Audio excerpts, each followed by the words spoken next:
All right, so I'm coming back with another review on a product, a B12 supplement. So yeah, B12, it's an essential vitamin that we all need. And the one that I am using, it's not going to be a lozenge, it's not going to be a capsule. I've used those in the past. It didn't really seem to elevate my B12 levels or help with energy production or help with cognitive function. Um, what I now see a result in is going to be injectable form, again, coming from Amino Asylum. Everything I've been using so far has been great from them, but they're B12 per cc. It's going to be 1,000 micrograms. And just from what I can tell now, I do half a cc every, I did it for the first week, half a cc every day. Second week, half a cc every other day. And then the third week, half a cc every third day. And then now I'm doing half a cc once a week to see what my levels are at. And then maybe I'll get my blood work done, see where they're at. Also go by how I feel anecdotally. If I feel like I'm losing more energy, I'll go back to maybe half a cc twice a week and do that from there. I use that intramuscularly, so I inject usually to glute or to a shoulder, chest, I mean, wherever, it doesn't really matter. It's a little insulin pen, so you can't really do too much damage. But again, that's what I'm using. That's what I see the greater result in my performance and my cognition and my mood. So what is B12 exactly? Because you got a lot of people like coming in, they're like, hey, I want energy. I heard B12 is great for energy. Well, it can help with that. And I'll share you my screen and we'll go to a website again. Hey, well, none other than examine.com. So examine.com.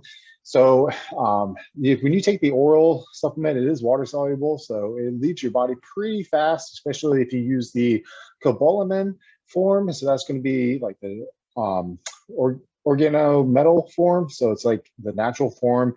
It's basically from a metal source, cobalt.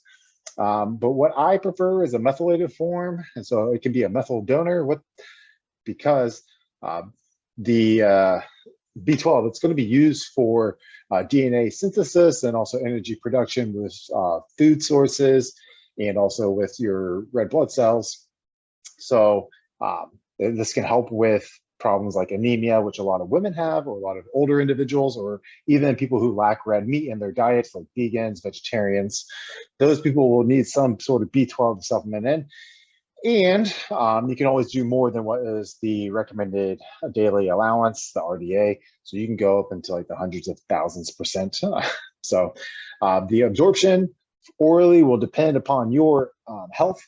So I have an autoimmune disorder, and so I don't have that great of absorption through my GI tract, which is why I chose to go with the injectable form, and which is why I'm seeing a better result. But usually the methylated form, it's a methyl donor, which means it can help with a coenzyme factor, and it can help with other conversions within the body. So it can help with like your homeocysteine levels. And so if you have too high of homeocysteine levels, you can have an at-risk for cardiovascular disease. And so B12 is one of those methyl donors that can help with reducing the homeocysteine levels.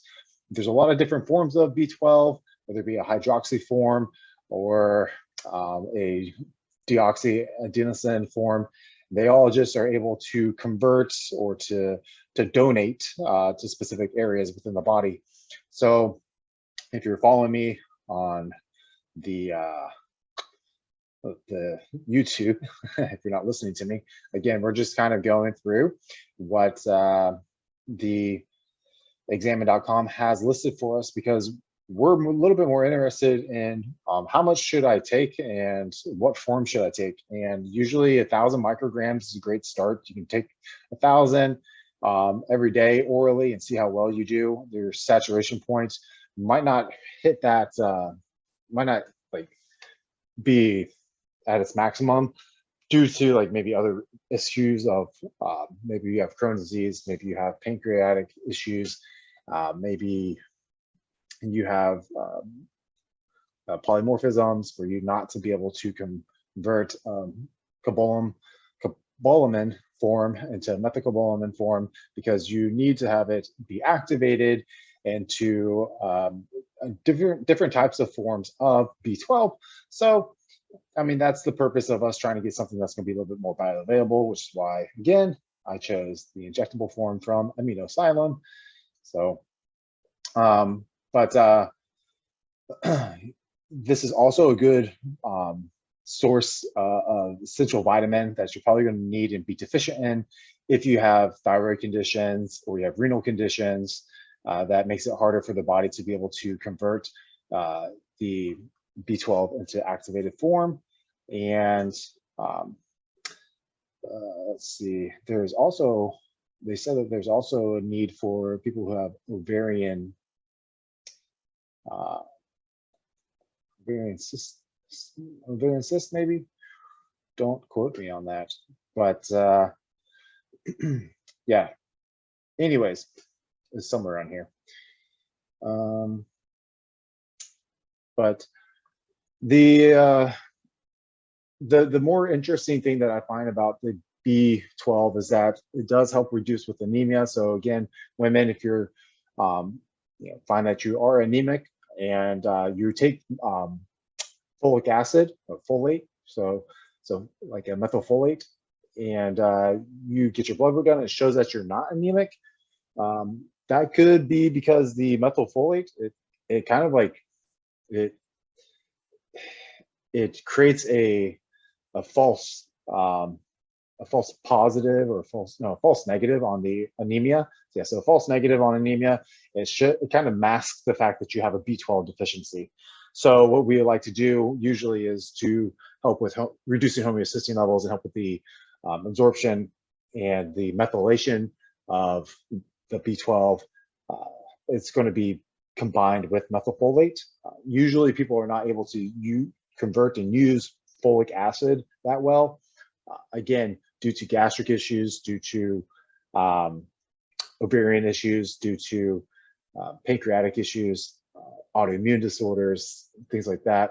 And a lot of people have polymorphisms of genetic traits that you need methylfolate, and you can find that through some of the genetic marker testers. So I know like Derek More Plates More Dates, or Leo Longevity, or Vigorous Steve, all those guys, they have some resources where you can go for that. And let's go back to the examine.com.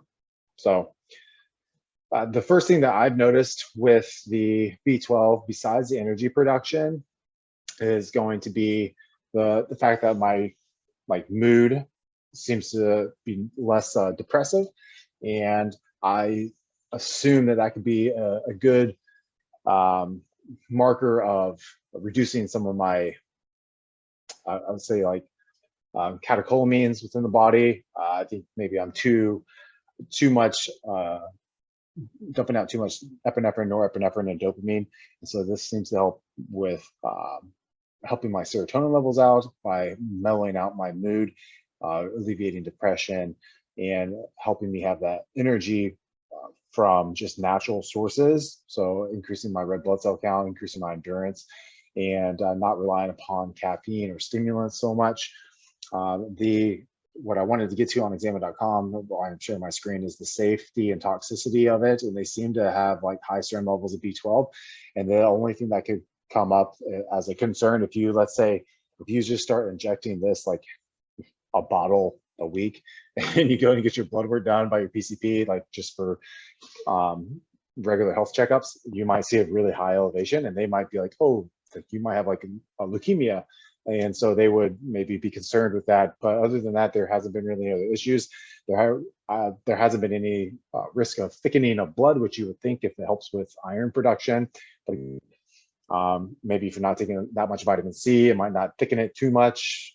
It just would help to increase the red blood cells. So I would just be wary, because I would be concerned that the red blood cell overturn production and recycling through your liver, that would just cause my liver to maybe work a little bit more. So if I'm also pounding it in the gym, my ALT and AST are already higher, and all my liver enzymes are going to be a higher marker rate as well.